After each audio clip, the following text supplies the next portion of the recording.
for that very same thing. And now here comes God in the form of the Spirit to say, turn over and do this. Is this commandment, is for me possible to fulfill this commandment? Yes or no? Can I fulfill the commandment? Turn over and gently caress Renee. Can I? No, folks, no. Jesus himself said of himself, of my own, I can do nothing. So don't fool yourself. You cannot do anything that is divine. Are you with me? Can you repeat it with me? I cannot do anything that is divine. That's God's prerogative. And if you are not there, you are filled with pride. But, and in my journey, I try to argue with God. It's an argument of dialogue, of trusting my God. And I said, Lord, you're asking me to do something that I cannot do. I ask you to give me gentleness and tenderness for my husband. It's all gone. I have done the turning over, the gentleness. He doesn't want it. My heart died. God, what about if you wake Renee up? Why don't you tell him to turn over and give me a massage in my back?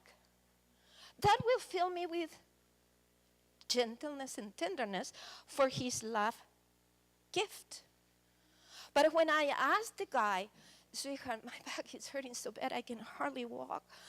Oh, please help me a little bit. Oh, just get out of here, you leech. You know, you're always asking, and I'm tired of your needs. So, what about if you tell him, Renee, wake up. You're a minister, you're a husband, and I have commanded you to love your wife as I love. And what about if you give him an insight how much I need the kindness and the tenderness? And God didn't argue with me. He just said, Alvi, I don't wake him up for one reason. I cannot change those who do not see their need and ask me to change them. And Renee thinks he's perfect. He thinks he's the best pastor, the best father, the best husband, the best everything. And when a person thinks you're great, there is no room for me. You're already full of something else. Pride and arrogance. So, Alvi, you have been asking me that I fill you with myself and I'm dealing with you. If you want me, today I'm inside of you forever, inside the holiest of holiest, the human heart, to live in you and to create all things new. Turn over and gently caress Renee's back. And I answer, I can't, Lord. I'm paralyzed. How many of you feel you cannot and feel paralyzed to do what the Lord tells you? Be honest. That in honesty comes freedom.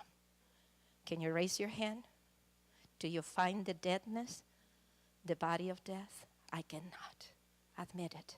God is here to give you new life. And when I said, I cannot, I'm paralyzed, he said, Alvi, finally, you're facing the body of death. When Adam and Eve ate, they became dead, incapable to love as I love. They lost me. And I'm here to replace what you lost. I have come that you may have life and that you may have it abundantly. So now you have a choice. I'm in the Holy of Holiest in you to be everything for you. I have always been with you. I have never left you. But today, I'm inside of you.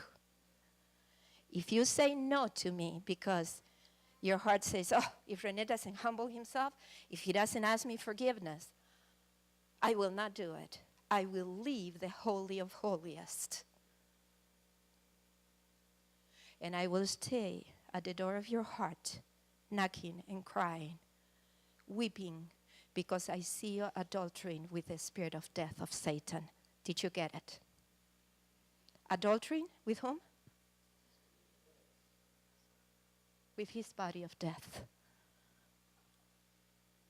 And when I saw myself as an adulterous woman, adultering with Satan in the throne of my heart, in the very presence of the God that loves me so much, I started crying and I said, I'm sorry, Lord.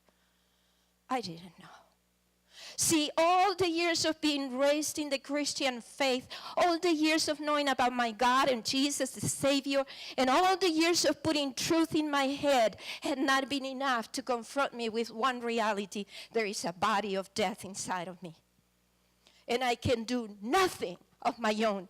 Everything has to be given by God if I am to have new life.